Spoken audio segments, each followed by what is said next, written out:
founders of startups, if you're listening to us, your mind will be blown. In new tech, even if it's small, simple thing. It's incredibly difficult to maneuver and configure. Objections. Can AI make hiring decisions, for example, or Like I use Canva, for example. I love Canva. And the perfect moment? Someone needs to be really desperate. Just felt helpless and miserable. you will not need to have somebody sitting in a corner manually plugging data into a spreadsheet anymore. That will be gone. Yeah.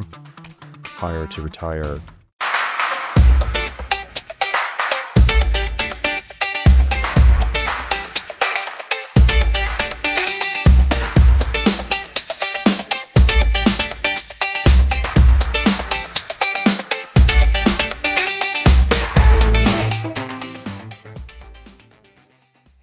Hello, good morning, everyone, or good afternoon, or good evening, depending on when are you listening or watching this. My name is Kostya. I'm together with my co-founder Mariam. We're hosts of Hi podcast, and this is episode 2. Just a couple of words about Hi, and then we're going to introduce our guest and what we're going to speak about today. So as you know, Hi is an AI copilot for recruiters, and we also have a tiny boutique recruitment agency where we focus on product and design talent. So if you haven't, check it out. Today we have a fantastic guest. Cian Collins was very kind to join us, and Cian has a very impressive career in all things HR. He worked in like big, well-known names, companies like Twitter, where he was HR business partner. He worked at Workday. He worked at startups like Frankly, and currently he's running his own consultancy, which is called Nova HCM. And he's based in Sligo, Ireland, where I am as well. So we even had a chance to meet in person, which is very rare these days. So Cian, good to see you. Yeah, great. Hi.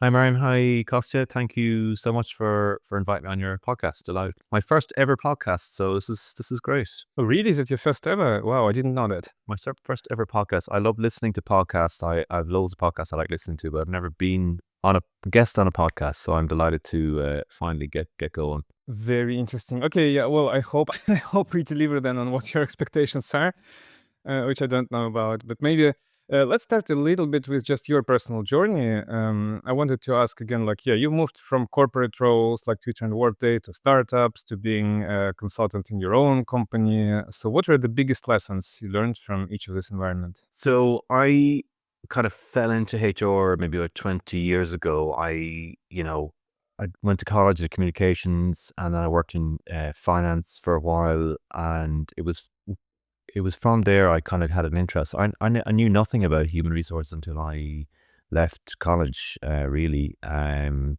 until I kind of got working in a big org. So I started working in a big organization called Vodafone in their finance department, and it was there I kind of had my first interaction with HR, and kind of getting an insight into what they do and how they operate. And I just thought that's really interesting. And I then went traveling, came back a year later, and I got working in Galway and Boston Scientific. And that's where I got my start in human resource. So my first kind of role was supporting the HR team. And what I was doing was helping them kind of run reports, analytics in HR systems. So really, for my very first job, I've always been involved in some capacity in either maintaining, utilizing, optimizing, improving HR systems. Okay, and from there, I kind of moved into different roles in HR, but I was always kind of trying to figure out what's the best way we can automate this, or kind of digitize this, or get away from paper, or whatever. And when I got the role in Twitter in Dublin, they were setting up their European head office, and it was while I was doing that role, I got involved in the Workday implementation, which they were rolling out globally, and that just really interested me. And I guess it was from there I had decided, the pure kind of HR role where you kind of, 1 minute you're sitting down with the site head or the site lead, you're talking about kind of like strategically hiring key talents into different roles in order to expand the business, and then 10 minutes later you could be in a room kind of dealing with a grievance or disciplinary situation. And I just didn't like that part of human resources, so I just kind of said, look, I'd like to do something a little bit more kind of tech and business focused. So I left Twitter, did an MBA, and I joined Workday as a product manager. and I got stuck into working on global human capital management solutions for Workday, like non-US things like contracts of agreement, employment contracts, collective bargaining agreements, that kind of stuff. And it was from there then we decided, we were living in Dublin at the time, and it was before COVID. We made a move out of Dublin, and after doing the masters, I decided, or wanted to do or get involved in some kind of startup. It was a scratch that I wanted to itch. I wanted to scratch. Sorry, and so I did that for a number of years. I met a guy here in Sligo. We co-founded a startup called Frankly. It's still going, and it's still working away, thankfully. And after Frankly, I did another scale up. I worked with an Italian kind of founder. He wanted to set up a European operation. So I scaled an Irish and UK office to about 25 people. That then got acquired. And then I decided to, instead of going back into another company, I decided to set up my own consulting business. So where I am right now is it's been a bit of a journey, a bit of a long journey, but I'm very happy with what I'm doing, because I'm kind of taking my experience, my wisdom, my knowledge, and I'm kind of sitting across from, I would say, heads of HR managers, HR leaders. And I'd like to think I bring credibility because I've sat where they sit, and I have a really good understanding of the challenges they face. What we do is fairly straightforward. We do what's called a Nova HCM diagnostic. So we go in, we take a look where your business is, we figure out, based on a metric that we built, we'll take you through a scorecard, and then depending on how you answer that scorecard, we'll say, right, Kostya, we think that based on your headcount and your current, growth trajectory, you need to overhaul the following processes, or you need a new HR system, or you need to hire a new comp bens person, or whatever it is. We'll kind of help you figure out the strategy. And then the second phase then is we have Nova HCM Grow, which is we will not only do the diagnostic, but we'll also work with the relevant HR vendor to ensure that the system you've selected or the solution that you want is correctly embedded into your business. And the third thing we do is scale. So we'll do the full end-to-end. We'll go in, we'll do the diagnostic, we'll work with the vendors, and then we'll program manage the implementation, and we'll make sure that the system that you selected is fully adopted. So there's kind of like starter, middle, full, if that makes sense.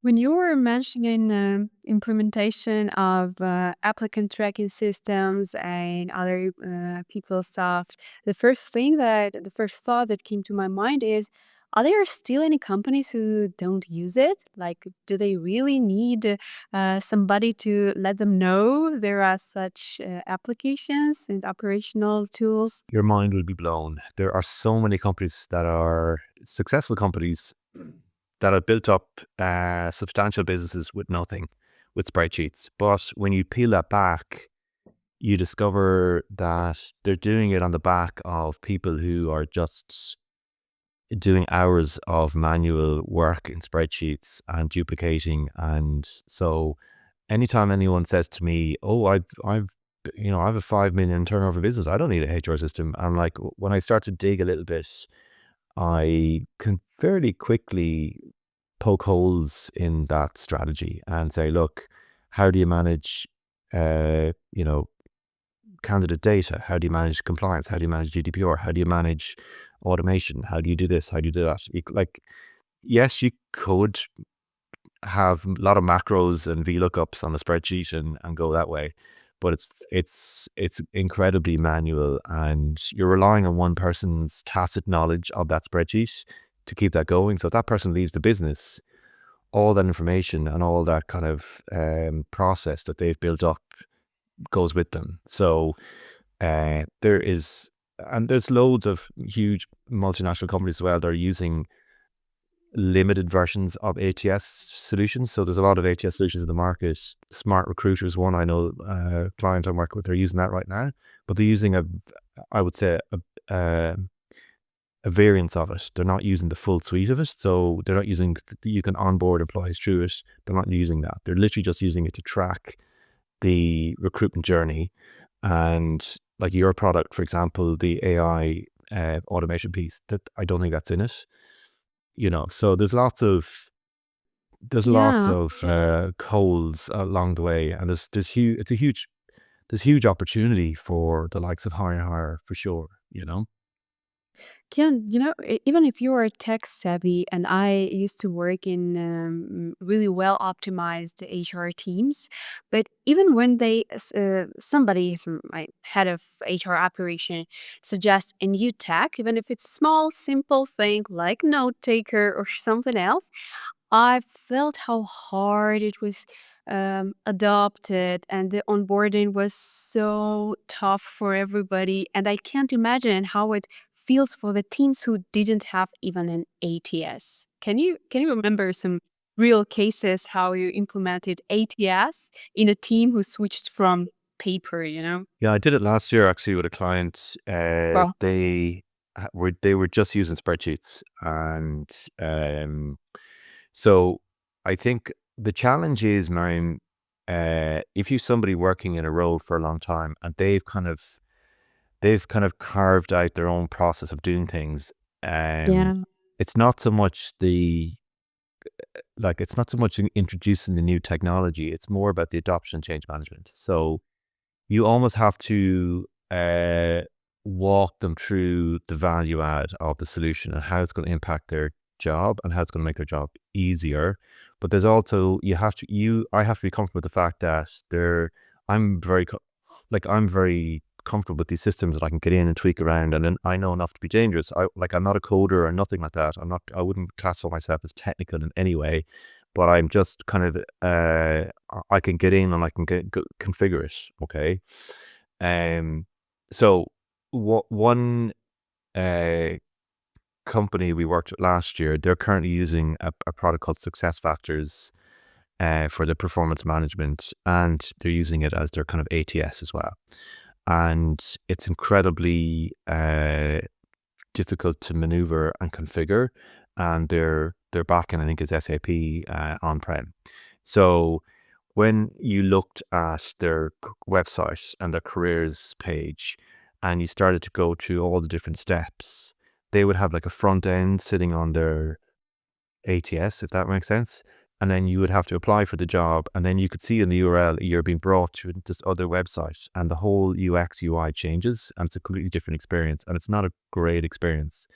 And yeah. it's about 8 different steps to get to actually apply for the job, right? So they're putting loads of barriers in place.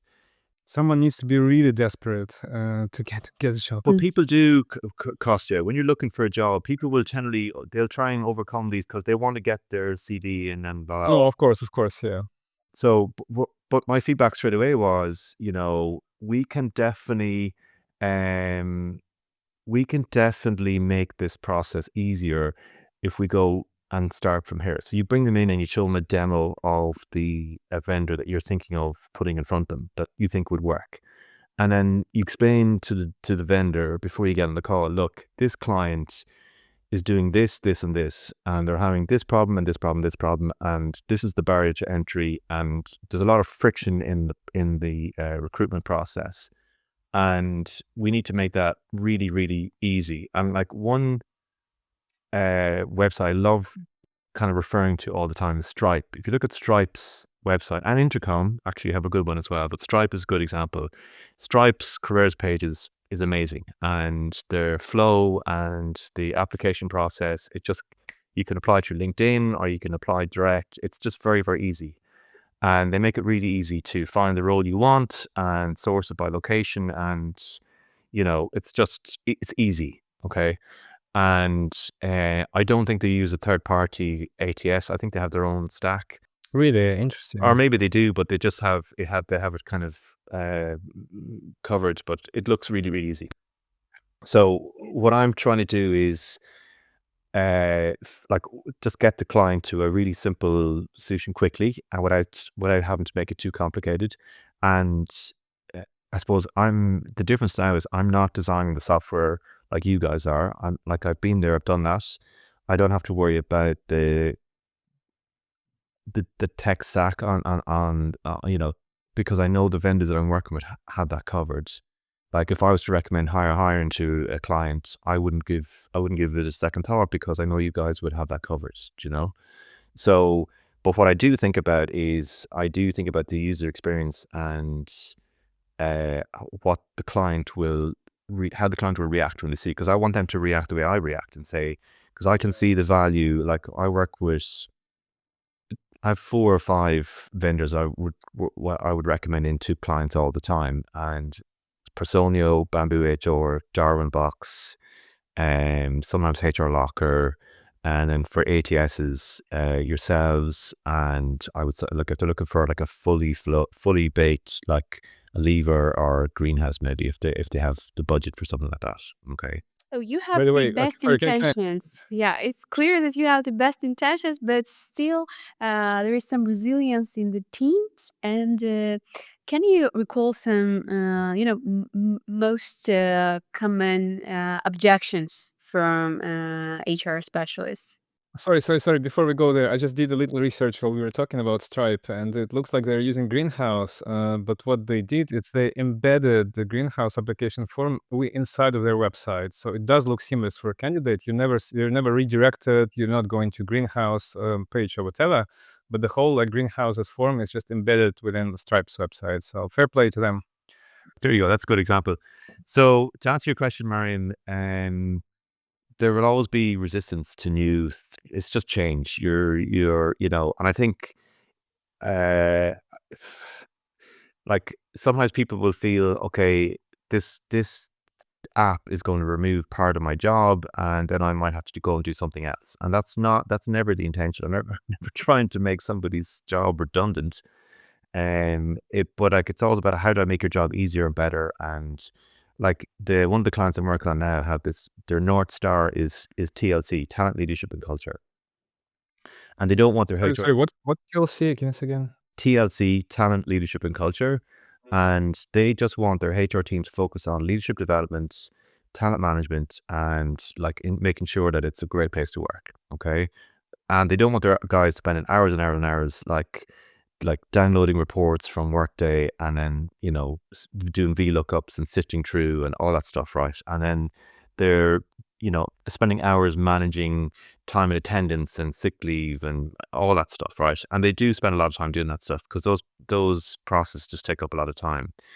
So the the challenge there is, how do you help the HR team uh, do really high value add work? And because a lot of that stuff in HR teams, it's low value add, it goes unseen, and they don't really, it just goes under the radar. And if they don't do it, people get annoyed because it might impact their payroll or their holiday balances, or they don't get the offer letter on time or whatever it is. So you're constantly going back to the process, and then the process is kind of executed on the system. I think you also need some, to act as a psychotherapist for those who are not ready to adopt new tech, because I know this feeling when you have created your own system. Okay, it's a spreadsheet or a fancier Airtable, and then somebody says, "Oh, it doesn't work well. Let's launch some greenhouse or a lever or something," and you say, "But I built it. I've been building it for years.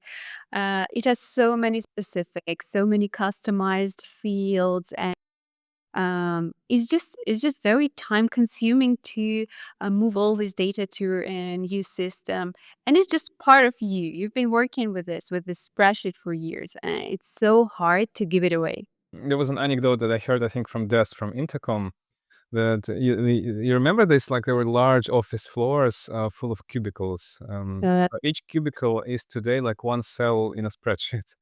It's just like it got completely replaced. Like people were doing this job all the time, and then like spreadsheet is already a huge technological advancement if we think about it.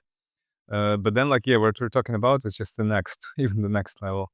People do run really successful business on the back of nothing but Excel sheets. So what you're talking about, Mariam, is you're right. I see this a lot, and I kind of sometimes Yeah, it's people. sometimes I call this failure points, and I don't mean that in a derogative way. I just mean that if you've spent like 3 years, Mariam, perfecting this spreadsheet, and then you decide you want to head off to Azerbaijan for a cruise and not come back, the next person that comes in, they don't know that Mariam has like this very specific niche way of doing it, and that's your way. You've built a kind of a moat around your job, and you've kind of dictated this is the process and this is how I do it, and maybe it works great. But the risk to the business is if you leave the business or something was to happen to you, or you decided to change your job within that business, straight away that process is going to fall over because you're no longer there to run it or manage it or maintain it. So that's the other risk I see in a lot of companies is there's no backup a lot of the times. Companies have kind of like, let's just give this to Cian. Cian knows how to do this. He'll manage it. And they forget it and move on, and they're thinking about other things. And then Cian leaves and they're like, well, why is our time to hire so long? Why is it taking so long to hire these people? Oh, we don't have a system or process. Cian did that and he's gone now. Yeah, it's amazing to see how it all it's so common. Yeah. Because Mm, don't forget, how long are people staying in jobs? They're not staying forever in jobs anymore. People are staying like 3 years on average in a job. Yeah, Oh, that's free, I even like think. Yeah, in I don't know. startups or in San Francisco, it's like 1 year average, I think, which is also kind of crazy. What can you do in 1 year? You can barely get context in my opinion. But anyway, As a recruiter, I used to consider job hoppers. 3 years ago, these group contained people who would change jobs every 2 years, then every 1.5 year. And today, I think, oh, he's already worked for 1 year in each company. He's such a champion, I'd say. crazy stuff. Okay, I actually wanted to suggest moving to a slightly different topic. Which is going to be, or maybe just piggyback on what we already were discussing, but anyway, going more into the future. Cian, I think like you have a really amazing perspective. What I like is that like unlike us who see like we stand in our own bubble and we see the world through the lens of right now tiny startup in tech space. But you've been there, like you've been all over. You've seen startups, you've seen large orgs. You were the HR yourself. You were on the product management side. You are now like talking to vendors as well as their clients, and like you've really seen it all. So what do you think, like what do you see as the most exciting or disruptive trends in the next 5-10 years of work? Yeah, it's like the Forrest Gump of HR, Kostya. The most exciting trends, I'll tell you, I did sit in on the rise of the super worker webinar this week with Josh Bersin. Oh, what's a super worker? Super curious. Let's deep So dive. he has this thing, and he's this guy. I've heard him talk about this a few times, where he's talking about a lot of companies measure the dollar output of an employee. So if you're like a 5 million turnover business and you've 1,000 employees, you can say, right, well, each employee is generating say $50,000 dollars, whatever. Right. So what he's saying now is we've never had such a low unemployment rate in the history of employment. It's been very, very low for a long time.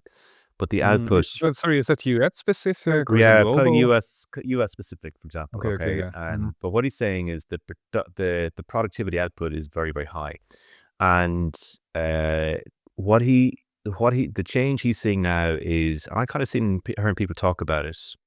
I haven't seen it, but I'm hearing talk about it. Is these AI agents coming in to not take your job. You'll hear this mantra of AI is not going to take your job. It's the person using AI is going to take your job. So where he sees this going is in the next number of years, you will have an agent for specific tasks. So for example, you guys are brilliant at, I would say, optimizing the interview process so that hiring managers do not have to worry about taking notes, and then kind of they don't have to think too hard about the questions, because based on the role, you guys are presenting the questions and then you're summarizing and then you're helping them move to the next stage. So he sees a lot of the low value, the stuff that I see as well, like the low value add work that a lot of the HR teams I see doing, like a lot of the admin and manual kind of like just kind of like putting stuff into spreadsheets and trying to manually update processes. He's fairly convinced that the kind of agentic AI is going to just wash all of that away in the next number of years. Okay, you will not need to have somebody sitting in a corner manually plugging data into a spreadsheet anymore. That will be gone, and because the systems will be kind of advanced to do that, or you will be able to work with someone like yourselves who can kind of like custom build an agent to do a specific task in a business. Okay.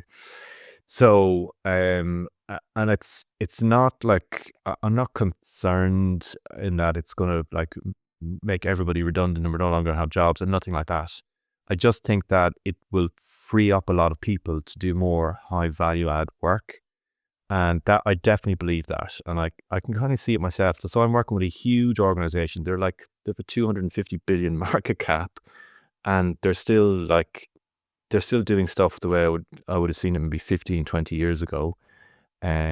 Because they haven't fully embraced automation and AI and process. Sorry. Yeah, let's. We hear we hear it pretty often from HR teams that they don't have their own budget. But let's get back for AI replacing or not replacing or augmenting the jobs for a second, because like I've heard two perspectives. One is like, let's call it wildly optimistic, and it's like, yeah, it's gonna create more jobs than it'll take. The jobs are just gonna evolve. We'll be freed up from like labor and routine tasks, and instead we'll do more like creative work.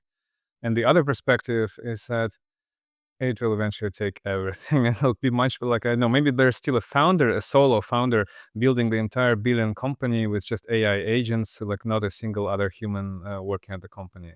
So where you are on this spectrum, like of, I don't know, optimism versus being an AI doomer to an extent? I'm definitely not an AI doom merchant. Definitely not. I think AI is amazing. And I use ChatGPT all the time. I think it's brilliant. I use it to help me, script emails. I use it to help me script proposals. I use it to help me script kind of like strategy docs for myself. So I'm kind of it's just, I kind of think of it as my own personal digital assistant, really.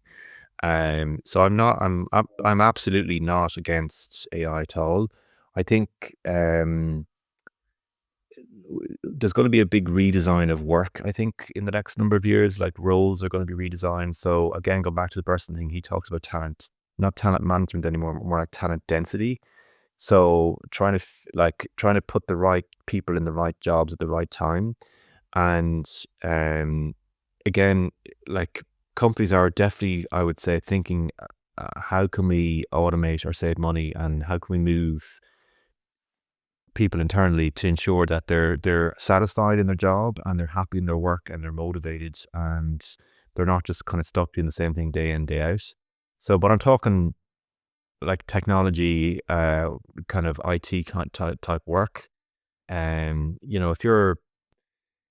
Even if you're a plumber or a builder or a stonemason, just ways you can you can still use ChatGPT to do your back office stuff. You still can do your core job, but it's just, so it's going to it is going to impact everything, Kostya, from where I'm sitting. I can really just see it's going to have a huge impact. But there's loads of companies, again, go back to what I said earlier, who have built up really successful businesses on spreadsheets, and it's the generational thing as well, Kostya. I know when I met you that time, you've got workplaces now where you've people who are kind of 50 plus, who are just, they're not maybe as tech savvy as, say, the younger employees in the business, but their view is, look, I've built this business from nothing. We're now doing X million turnover. We're, a leading in our industry. We've gotten away this far without it. And they're probably okay to an extent, but you can't, there's no way you can ignore this. Like it's just here, and it's changing. It's changing companies already, Like just what you said about like using ChatGPT, for example. Yeah, like I can see how this changes over time as well. Because like we were like really early optimists who started using it when it came out. We actually we were playing with GPT before it became ChatGPT. Because if some people remember, you could do it through Playground and so on. And we were recording this like at the end of January in 2025, and I'm saying this because maybe like if people listen to it like a month later, things can already be different. But as of end of January in 2025, it was interesting to also see just how the models evolve. So for sometimes tasks are using GPT-4o, which is like great at generating the answer quickly and general knowledge. But for some tasks, I started using GPT-o1, and I pitched it to Mariam actually recently. And I think like Mariam, tell me what your experience there as well. Which is supposed to be a reasoning model that's designed for math and coding and stuff like this, but it actually performs really well on a large, like different volume of tasks where there is a lot of context and it needs to think and reason about it. So whenever it's for me, like for example, generate a job description, like here's a long conversation transcript with the hiring manager. Here's all we know about the company. Here's how we do things. You can just upload like documents into it and then ask it to generate a job description for you, and it'll think for much longer than GPT-4o would do this. But it then produces the result that to me is like really next level. So we compared like GPT-4o was like a junior employee that, yeah, it's smart, it's really bright, but it's a junior. But GPT-o1 is like a really strong mid-level. Like it is another level, in my opinion, at least. Wow. Okay. So you're saying GPT-o1 is better than GPT-4o? For some tasks where you need thinking. Sorry, Mariam, you're muted. Yeah, I'd say it's really way better. Especially, you mentioned that you are crafting messages, and if you need some uh, personalization, some special styling, so that all your messages come with the same tone of voice, etc. All these small details, they're very well embraced by the O1 version. 10 minutes before our podcast, I had to finish one small task. And of course, I opened my chat, and it turned out that my payment method dropped, and I didn't have ChatGPT for completing my task, and I just felt helpless and miserable. I just had to craft a new outreach message, but I just, it felt like I lost my brain at the moment, so I didn't do it. Take a try to write it myself, because of course, why should I waste my time? I just can recover my subscription and do it with the chat. Interesting. Okay. Yeah. Like I also last night I downloaded DeepSeek last night just to look at it, and Oh, very interesting. Hot take on DeepSeek. yeah. So again, I haven't really played around with it, but again, I just like wasn't it very interesting how much media that whole thing got, and the timing, obviously, like China just happened to release that the week Trump was inaugurated. I thought that was amazing. And just before Chinese New Year also, because they're celebrating, they're not working these days. It was like the perfect moment. It was just an awful two fingers to America really situation. But and also I would also question, did it really cost $6 million? And like, I would question that because just it was just I found that very interesting. But no, I looked at it yesterday. I haven't really played around with it yet. And again, I think people are kind of. I don't think people are going to just immediately drop ChatGPT because they'll have built up a kind of history of Of course. with ChatGPT, and it has reasoning and it knows their business and knows what they're about. Yeah, it certainly tries to like have some sort of mode there, so that it'll make it more difficult for folks. Yeah, and the way people are kind of like, I only use Apple devices and I only use iPhone. I would never have an Android, or Android users are the same thing. I think there'll be an element of that with ChatGPT and Claude. Maybe that people are like, I'm happy with ChatGPT. I'm sticking with it. I don't need to go to DeepSeek. But some people are, will flip between the two. I don't know, but yeah.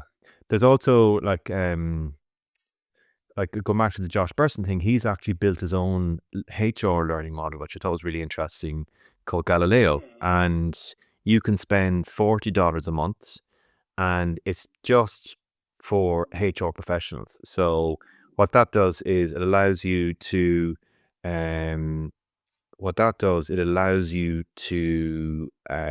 build up your kind of like core knowledge, but it's only related to kind of HR. So whether you're talent acquisition, talent management, core HR, and total Interesting. rewards, there's something in there for you. Okay. And Yeah. I thought that's really clever what he's doing. So he has basically built a HR learning model on the back of his own, because he's been an analyst for years. So he has a huge wealth of information, and he has an academy. You know, he's just super well known. Yeah, for sure. Yeah, I know I sound like I'm flogging for the guy. I'm not. I've no monetary reward here for mentioning this. Oh yeah. But I just thought that's a clever, like, he's early to market, but pretty much with that. Okay, there's nobody Yeah. else, from what I can see, is doing that. Yes.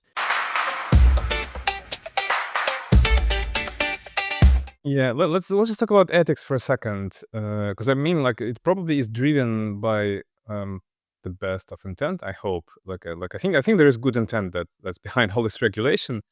What is an ethical AI in HR, for example? Like, what do you think are some pitfalls, or where should people look at when it comes to ethics for AI in HR specifically? Like, I would be very sensitive to, like, I would never put like personal data into ChatGPT, like, like your bank details or PPS, or like ethical.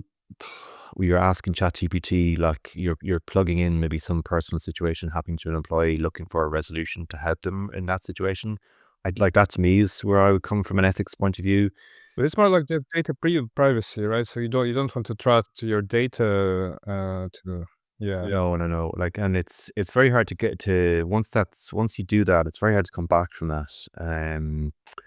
And like, there's like so many companies are, I would say, winging it when it comes to compliance and GDPR and where they store employee data, and like people storing like whole lists of employee data with, like, name, address, PPS number, date of birth, bank details, like in spreadsheets that are not password protected on maybe their personal accounts. And it's very hard to keep that locked down, unless you're being really stringent. So like, how do you then stop somebody from just plugging that into ChatGPT and saying, here, help me, build do something, do you know what I mean? Like, so it's still very, very gray. And I think a lot of companies they definitely don't. Some of the bigger companies, they do restrict your access to the likes of ChatGPT and Claude. They pop up a window to say, this has been monitored, or we know your traffic is being watched, and whatever. So they try and kind of stop it or prevent it or limit it that way. But what's to stop you doing like incognito or just using a VPN and off you go, Exactly. And what do you think about AI making decisions? Like, can AI make hiring decisions, for example, or decisions about promotions in the company, or decisions about performance management? I think it's going to get to a stage where you'd want to be careful, because you don't want to unnecessarily screen out the right people from the process, because an AI agent believes they don't meet the criteria for the role. There's a lot of loads and loads of use cases, Kostya. I mean, you see it as well, where the person hired may not have been the right person for the role they were interviewing for, but they got into the company and then they transitioned into a different role and they absolutely flew it, right? Because they found maybe the hiring manager wasn't the right hiring manager for them, or the role wasn't the right role, but the company was the right company, And I've seen that so many times, where people come in and they don't necessarily, take off initially, but they maybe transition, or a new hiring manager comes in, or something changes, but then they absolutely fly it. Okay, so if you have an AI agent saying Kostya is not the right person for this role, you're blocked from getting into the company at all. And so you may, so I would be really not against it, but I would say this kind of like we want caution is advised. I think there has to be a human decision at all stages because this is somebody's career, somebody's job.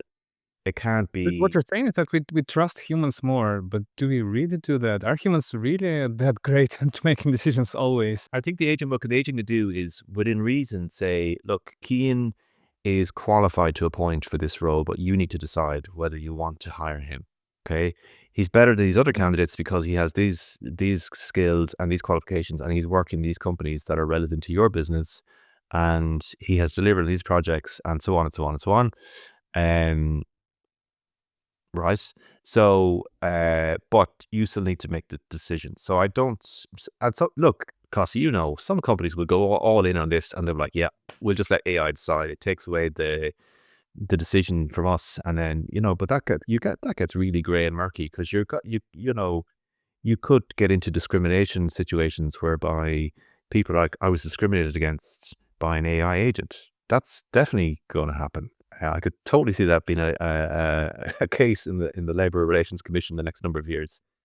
But I think there is, even now when there are no, at least very well-known recruiter AI agents, there is still some harsh filters.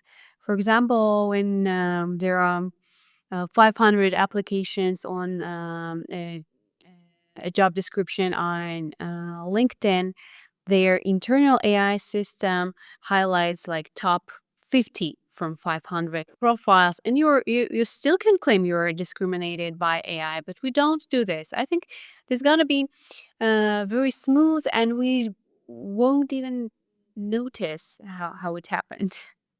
At least the AI agents will give you a detailed feedback, unlike human recruiter. Okay, not all the recruiters, but most of them. I'm doing some work at the moment with a client, and he records all our calls with a technology called Fathom AI. Have you heard of this? No? Yeah, it's a general purpose note taker. Yeah. Yeah, yeah. And then at the end of the call, within like 2 minutes, I get this email back with really specific, okay, here's a breakdown of the conversation. Here's what we discussed. Here's the next steps. Here's boom, boom, Yeah. boom. So you're like, that is amazing. And he doesn't have to do anything. We just have the conversation, and at the end of it, this thing just goes zoop, and there you go. So like I only saw that for the first time literally I think 2 weeks ago, and I was really impressed when I saw that. I never even heard of this thing, and again, it's AI enabled and all that. So that's just an example maybe of a simple use case, but like I can see what you guys do now is, again, you're bringing that level of synopsis and concise kind of note taking to the process. It's such a huge time suck for so many hiring managers. And again, when I met Kostya the first time, I just, as soon as he told me what he was doing, I instantly got it because I have been there myself, and I see other teams struggling, and they don't always do it to the standard that would be expected, or to be fair to the candidate. So having a tech solution or what you guys offer would certainly add a lot of value there. Yeah, and I can even build a case like for if we expand on that. Like I totally agree with you that overall there should be a hiring process that's maybe AI assisted, like you said, with like no note taking and just some analytics on this, but that's done by humans. And like in the end, if humans are going to work together, they should be able to see each other. They should be able to talk to each other. It should be done somehow with humans. Um, but I was thinking that still, like, maybe if we talk about doing the very first screen or even pre-screen that recruiters often do by phone, like they would just call and ask a few basic questions.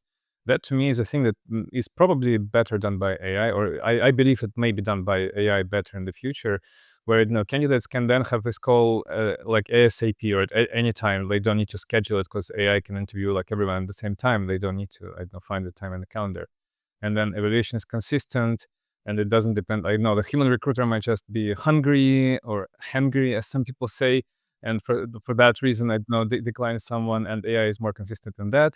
and no issues with language or accents. Like we both with Mariam are not native English speakers, so obviously there might be sometimes like issues with accent and how we speak. But for AI, it's probably fine. And then like it's sometimes often better able to assess technical or position specific answers better than a general recruiter, because it has some general knowledge in like in coding, in design, in lots of engineering, lots of different parts. So I can see how like an AI agent might be actually more convenient for all sides to do like a pre-screen, and then the recruiter might have a look at, I don't know, like the top candidates that or just the answers that the candidates provided, and then make some decisions based off of this. Yeah, like that's all. I agree. Like I think sometimes as well, Kostya, Mariam, you have to stand back a little bit because there's so much going on. It would literally explode your brain. So you kind of have to kind of just, compartmentalize some of the stuff. There's so much change happening. There's so much tech in the market now today than there was, say, even when I was doing the startup 5 years ago. There's so many like small 2 to 5 to 10 employee startups targeting like niche elements of that kind of hard to retire process. They're trying to go in and be, a layer on top of a stack to do X, Y, Z. And it's it is difficult to sell in these types of products into the HR space because again, you're trying to appeal to a certain cohort and the buyer and your timing as well. Okay, we're over an hour speaking now, so maybe it's time to like wrap up or move to wrapping up. Are there any, I don't know, any other thoughts or reflections that you have, Kim, that you would like to share? Maybe some topics that we didn't go deep enough on, but yeah, anything off the top of your head. I think for me, just preparing clients for the change that's coming. Like, so that's kind of where my head is at a lot, and over the next year, I'm going to be I'm going to try and force myself to produce a bit more content around this. Like I spend a lot of my time on the delivery side, so I don't get a chance to spend a lot of time kind of on but I know I need to be doing more of these podcasts and more content creation and kind of like defining the narrative. But like, if you think about the insights that are like, there's so many companies that need your skill set to help them save time on their talent acquisition side of things. There's so many companies that would welcome a different viewpoint, and like there's so many people in the market like yourselves, myself, and different people who have kind of been through different processes and who can kind of bring a lot of value to clients. But like the whole digital transformation in HR thing is just, that's not going away anytime soon, Kostya, and Mariam. It's going to be here for a long time. So like you could just have a speaker on every week for the next year talking about digital transformation in HR, and like you could focus it on different steps in the process, and you could have a speaker dedicated to that. That's how big it is and how varied it is. And then AI transformation, and then some other transformations. And like it's AI agents now. Like, what's it going to be in 2 years? I don't know. I mean, I don't know. I don't know. It's just AI everything at the moment. But yeah, it's just staying on top of that, Yeah. All right. Well, Cian, thank you so much for joining us this morning. Really pleasure talking to you. And thank you for everyone who was listening. We'll try to drop some links in the description of this video, so you can dive more into, I don't know, what we do, or like maybe this church person seminar that you mentioned, if it's possible to link to it, we can do it as well. Otherwise, folks, please leave comments if you have any questions or reactions. We'd be really happy to hear what you think and maybe address them in the next episodes. And until next time. Thank you, and good luck with promoting HR tech in the world.